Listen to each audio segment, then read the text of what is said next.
बिस्मिल्लाहिर्रहमानिर्रहीम। मोहतरम सामईन अस्सलाम वालेकुम। आज की वीडियो में हम ये जानेंगे कि नबी पाक सल्लल्लाहु अलैहि वसल्लम ने मक्का को किस तरह फ़तह किया। जंग ओहद में हाज़मियत के बाद मुसलमान अपने खोए वक़ार और क़ुव्वत की बहाली में बड़ी लगन और मेहनत से हमतन मसरूफ़ हो गए। हुज़ूर सल्लल्लाहु अलैहि वसल्लम के जिहाद, हिकमत अमलियों और अहदनामों की बदौलत मुसलमानों की हालत मुस्तहकम होती चली गई। हत्ता कि वो वक्त भी आ पहुंचा जब आप सल्लल्लाहु अलैहि वसल्लम ने यह फैसला किया कि मक्का मुकरमा से कुफ्र और बुत परस्ती का हमेशा के लिए खात्मा कर दिया जाए, ताकि इस अजीम मकसद मकाम की असल हैसियत के बाद सारे जजीरा नुमाए अरब को इस्लामी म्यार इक़दार से मुज़य्यन कर दिया जाए। ये मुक़द्दस फरीज़ा आप सल्लल्लाहु अलैहि वसल्लम ने नहायत उम्दगी और किसी खून खराबे के बगैर सर अंजाम देना चाहते थे। सब तैयारियां शुरू कर दी गईं, मगर हुजूर सल्लल्लाहु अलैहि वसल्लम ने साथ ही ये एहतियात भी फरमाई कि अहले मक्का को इसकी खबर ना हो, ताकि तसादुम की नौबत ही ना आए। फिर कुछ अरसे बाद आप सल्लल्लाहु अलैहि वसल्लम ने मक्का जाने का ऐलान आम कर दिया, जिसके बाद मदीना के घरों में, मुसलमानों के घरों में, मक्का मुकरमा में रवाना होने के लिए खुला मखुला तैयारियां होने लगी। एक अजीमुशान लश्कर की क़यादत में हुज़ूर सल्लल्लाहु अलैहि वसल्लम 10 रमज़ानुल मुबारक 8 हिजरी यकुम फरवरी 630 को मदीना रवाना हुए और 20 रमज़ानुल मुबारक को मक्का पहुंच गए। मगर मुसलमानों का ये ठाठा मारता हुआ सिपाहियों का समंदर 10,000 अफराद पर मुश्तमिल था। रास्ते में मुख्तलिफ कबाइल के लोग भी इसमें शामिल होते रहे। हुज़ूर सल्लल्लाहु अलैहि वसल्लम एक अजीम लीडर होने के साथ साथ एक राह शनास ताजर भी थे।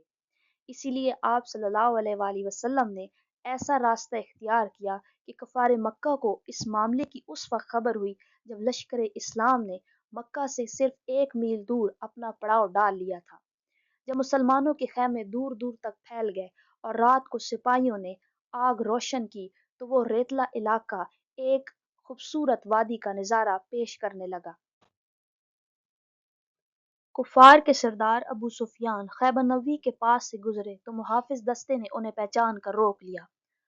हज़रत उमर रज़ी अल्लाह ताला अन्हु तो उसकी गर्दन उड़ा देना चाहते थे, मगर हुज़ूर सल्लल्लाहु अलैहि वसल्लम ने उसे माफ़ी दे दी। अबू सुफियान ने फ़ौरन इस्लाम कबूल कर लिया। फिर उसने इस्लाम से कबल की ज़िंदगी में मुसलमानों पर की हुई ज़्यादतियों पर नदामत के अशार पढ़े। जब अबू सुफियान ने हुजूर सल्लल्लाहु अलैहि वसल्लम से रुखसत मांगी, तो लश्कर इस्लाम पूरी आबोताब से मक्का शहर की जानिब बढ़ रहा था। हुजूर सल्लल्लाहु अलैहि वसल्लम ने हज़रत अब्बास से कहा कि अबू सुफियान को पहाड़ की चोटी पर ले जाकर खड़ा कर दें, ताकि वो इस्लामी लश्कर का जाहो जलाल अपनी आंखों से देख ले। अबू सुफियान मुसलमानों की फौज देखकर बहुत मुतासिर हुआ, तो साद रज़ी अल्लाह ताला अन्हो ने उससे तंज़न कहा कि आज ही तो जंग का असली दिन है। बाद में जब हुजूर सल्लल्लाहु अलैहि वसल्लम का खुसूसी दस्ता अबू सुफियान के सामने से गुजरा, तो उसने साद रज़ी अल्लाह ताला अन्हा का दिल शिकन फिक्रा आपको शिकायतन सुनाया।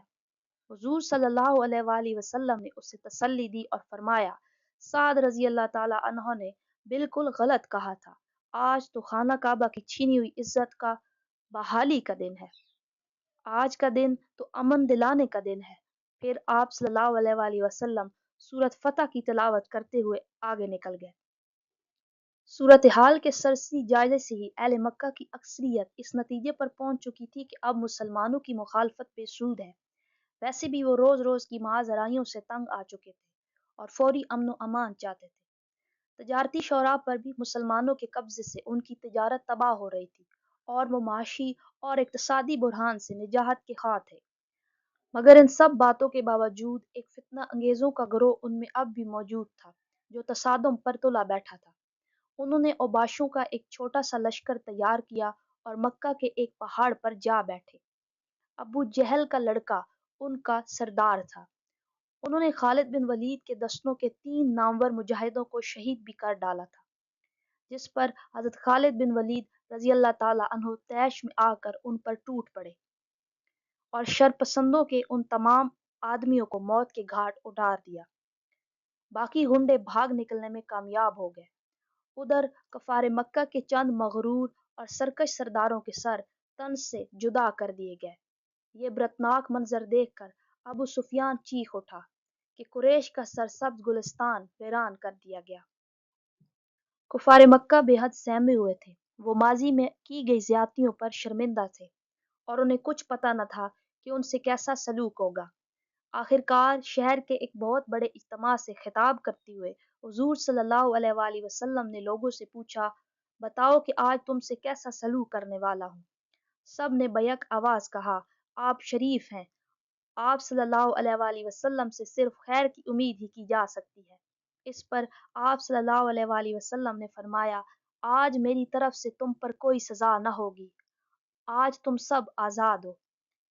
اس معافی کے اعلان کے بعد لوگوں کے سہمے ہوئے چہروں پر خوشی آ گئی، کیونکہ یہ وہی بد نصیب لوگ تھے جنہوں نے آپ پر قاتلانہ حملوں کی بھرمار کر دی تھی اور آپ کو اذیتیں دی تھیں، اور ایسے بد کرداروں کو اگر سخت سے سخت سزا بھی دی جاتی تو کم تھی، مگر آپ صلی اللہ علیہ وآلہ وسلم نے ان سب کو معاف کر دیا۔ فتح مکہ کا اصل مقصد بت پرستی کا مکمل خاتمہ تھا۔ اس وقت خانہ کعبہ میں 360 بت نصب ہو چکے تھے۔ حضور صلی اللہ علیہ وآلہ وسلم ایک ایک بت کو لکڑی سے گراتے جاتے اور یہ آیت پڑھتے جاتے، حق آ گیا اور باطل مٹ گیا، اور باطل تو مٹنے والی چیز ہے۔ فتح مکہ سے بت پرستی بالکل ختم ہو گئی اور اسلامی تعلیمات کا اجالا ہر طرف پھیلتا ہی چلا گیا، جو آج تک قائم ہے اور ہمیشہ قائم رہے گا۔